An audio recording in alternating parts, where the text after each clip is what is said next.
Hello，大家好，歡迎大家收睇今集嘅越洋買定離手啊！呢一次就會同大家傾下今個星期六南非基維爾馬場嘅賽事。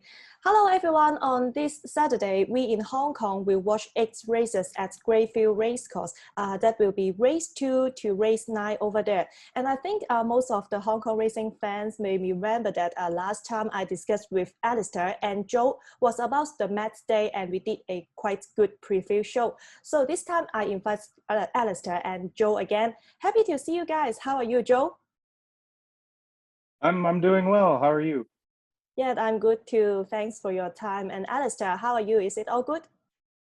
Yeah, everything is good. Thanks so much for having me. It's always a great pleasure to help you guys out, and hopefully we can tip the public some winners.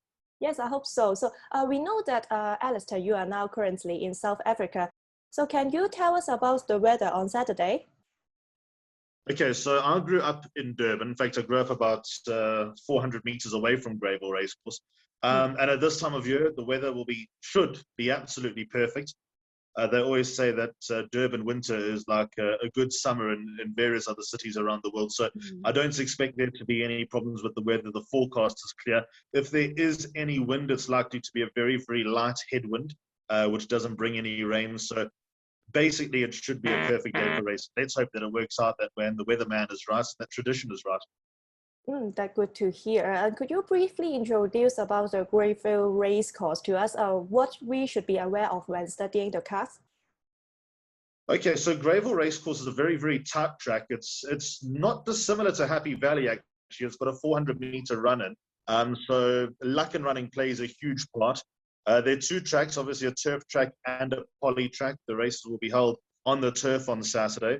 The draws, obviously, a huge factor when it comes to racing at Greyville. You don't want to be drawn too deep, although in the graded races that we're going to be talking about, there is a lot of racetrack to work with to get into a good position. So the draw might be negated a little bit more than usual, but all in all, it makes for very exciting racing. It is, after all, the home of the Vodacom Durban July. And yeah, it's going to be a lot of fun. Okay, so now we have a clearer picture about the race course. And on Saturday, there will be 3 group races. The first one I would like to talk about will be race 5, the group 3, Lonsdale Stirrup Cup. And Joe, which horse do you like in this race? Well, I think I'm going to be boring. I'm going to pick Matterhorn, the 4-year-old. He's just in good form right now from seeing when I was looking at the computer form, and he looks like he's going to run lights out, and he's still maturing even at 4 years old, but he still looks good. I think he's probably the one to beat. If you were going to look maybe outside, you could go with Marching On Together. He won the race last year. He has a chance to win it again. You never want to leave out something that won the race last year because they're more likely to win it again. We saw that with like Exultant, who won 3 in a row, or almost 3 in a row in the Chatter Cup. So I think if you were to go outside value, maybe Marching Together, because I think he's at big odds. But if you want to stick around with Matterhorn, I think it's going to be Matterhorn that wins this one on top for me. Okay, how about you, Alistair? So I agree with Joe. I think Matterhorn's a big runner. His run in the feature race last time was an absolute cracker, and this run's important for him to get into the Vodacom Durban July. He basically has to win, and if he doesn't win, he has to be right there to get a run in Africa's greatest horse race. So I respect him. The horse that I'm going to go for, though, is number 4, Black Nap, from the Vaughan Marshall stable. Sean Veal takes the ride. You tend to find that the Cape Town-based horses need one run in Durban to come to hand, and Black Nap ran an absolute cracker, running its first start in Durban last time at Scottsville, which is about 80 kilometers up the road from Greyville. I finished a good second behind Crown Towers. Now, there is a line of form that actually puts Matterhorn alongside Crown Towers. So if you're going to use that analogy, then Matterhorn becomes a big runner. But I think Black Nap is probably going to be closer towards his peak this time around. So I'm going to make him the one to beat. And I also thought he was a little bit unlucky not to win. I have, as mentioned, great respect for number 7, Matterhorn. The likely favorite is number 13, Silver Host, but there are a few factors against him. A, it's his first run in Durban, so he might just be a run short of his peak. B, he's got a heavy weight of 60 kilos, and over this distance, he might feel it. And C, he's also got a bad draw to overcome. So I'm a little bit worried about number 13, Silver Host. I think he'll develop as the winter in South Africa goes on. So number 4, Black Nap, does become our first choice because of a nice weight, and I think that it'll be closer to his peak this time around. Okay, thank you. And I'm quite keen on Matterhorn because he has a quite good experience over this course and distance. So maybe now let's talk about race 6, the Wolverhampton 2000, a Group 1 for fillies. This year, I see that the field are relatively smaller than previous years. So Joe, which horse are you keen on in this race? Well, I think it's going to be a 2-horse race. Mm. And it was very unfortunate that Captain's Ransom got scratched out of the race, because I really wanted to see War of Athena and Captain's Ransom go on with it. If I had to choose out of the two, because I think it's going to be War of Athena and Princess Kala. And Princess Kala, if you look at her form, she's ran twice behind Captain's Ransom and also ran against in the Met, getting 5th place, beating Golden Ducat at a small weight, but still, it's still good. War of Athena is just running lights out. She still has good form, but I think I'm going to lean towards Princess Kala because the value's a little bit better there. And I think that it's going to be between those two. I don't see any of the other ones being there or thereabouts. I think it's going to be Princess Kala for this one. Okay, so Alistair, will be the same to Joe? Absolutely the same. Complete 2-horse race between War of Athena and Princess Kala. They're numbers 1 and 5. My heart's with War of Athena because I obviously had the privilege of commentating her in the Triple Tiara here in Joburg, and she won every race so well. In fact, I was talking to a few jockeys that rode in those races and said the way that she quickens past us is seriously impressive. She is out of the top draw. Don't doubt her. She is a contender in all of South Africa's big races.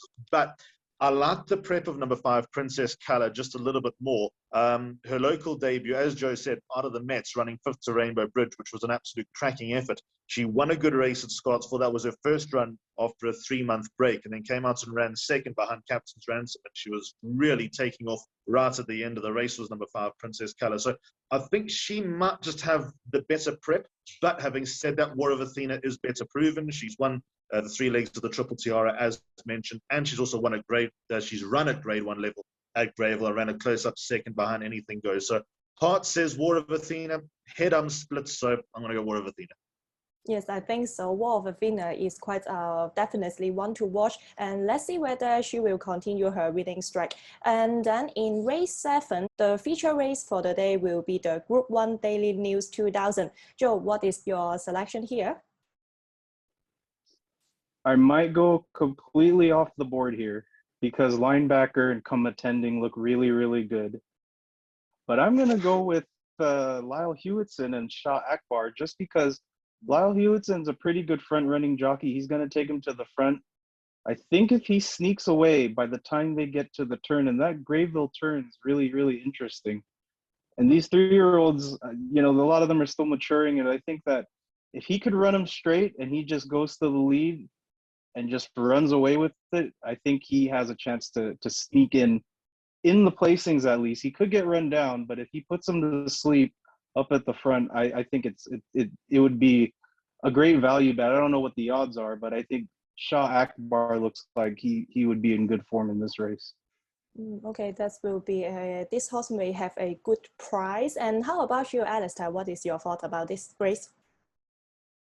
Yeah, Shah Akbar would be at a very big price. Joe's right. What he's got going for him is Lyle Hewitson. What he doesn't have going for him, though, is the level of form that some of the others bring. So a lot of people are making it a 2-horse race. I think it's a little bit more open than that. Linebacker won the Grade 1 Cape Derby, beating a lot of this field, and then obviously came out and won the KZN Guineas 27 days ago and won it in good style. He won hands and heels. He could do no more, and he's really put his name out there as a horse that can win the Vodacom Derby in July. But I'm going to give number 8, Comet Didin, one more chance, which means come with the thing. And it's a beautiful story about Comet Didin because trained by the trainers that are under the radar, Harold Crawford and his daughter Michelle Ricks, ridden by Sihle Tele, who rides very, very few races a year, never mind winners, and owned by Ashwin Reynolds, who is an owner that probably doesn't have the money as many business tycoons here in South Africa, but has always been a huge fan of racing and has now found a top racehorse. So it'll be a wonderful story of Comet Didin can win the Daily News 2000, which is one of South Africa's most famous races, and steps up into the Vodacom Derby in July. It will just make for something that racing really needs. He was so unlucky in the Guineas last time out. He ran 2 lengths behind linebacker. There's no doubt if he wasn't interfered with 1,300 meters out that he would have run much closer. That was the first time that he tasted defeat, but it was also his first run after a 5-month break. So I'm going to give number 8, Comet Diding, one more chance. But there's a lot of different factors at play here when it comes to the Daily News 2000, because I've always thought number 3, Rascallion's above average. His last run was disappointing, so I'm just going to step back from the 3, Rascallion. But if he runs a good race, then he'll go back into my black book. And funny enough, Justin Snaith has made no secret about number 9, the Gatekeeper, being his big horse for the KZN season. Now, he'll need to pick up. His last few runs haven't been wonderful, but I respect what Snaith says about number 9, the Gatekeeper. So I think he could be a nice horse. Maybe between 9, the Gatekeeper, and 5, Shah Akbar, there could be 2 horses to include into the places. I don't know if they can quite win. So all in all, 8, Comet Diding, my first choice, 6 linebackers to chase him home, and then maybe number 9, the Gatekeeper, nice place value in race 7. So for me, I just can't wait to see the battle between linebacker and Comet Diding again. And we just discussed the 3 group races at Greyville on Saturday. Among race 2 to race 9 that Hong Kong punters can also participate together, what are your best bet and value bet for the day, Joe? I'm going to stick with that grade 3 race. I'm going to go with, I think it's going to be, what's his name?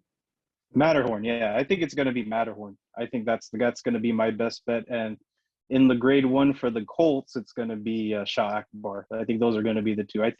I just think Matterhorn's just going to be, it's going to be tough for the rest of them to run him down. But I think he's going to be a good one to bet on. Yes, it's good. I'm keen on Matterhorn as well. So how about you, Alistair? What is your best bet and value bet for the day? Best bet comes up in race 4 with number 6, a horse called Flower of Saigon, comes from the bang form Glenn Cotson stable. And I think that this horse is just above the opposition, was absolutely flying last time out. Ron Fanico takes the ride, so that's a huge positive. So I like race 4, number 6, Flower of Saigon as the best bet. And my value bet's also ridden by Grand Fanique, and I actually really like this horse. Race 3, number 9, Run April Run. I expect a huge run, lightweight, and I think she can pay for your day. Okay, so thank you very much for your time and your comments. So the audience, don't forget that what we just discussed, or you can simply watch the replay again and again. And you guys can also follow Alistair and Joe and also myself on Twitter to know more about our selections on Saturday or other racing. Thank you for your time today, Alistair and Joe, and good luck on Saturday. See you next time. Bye-bye.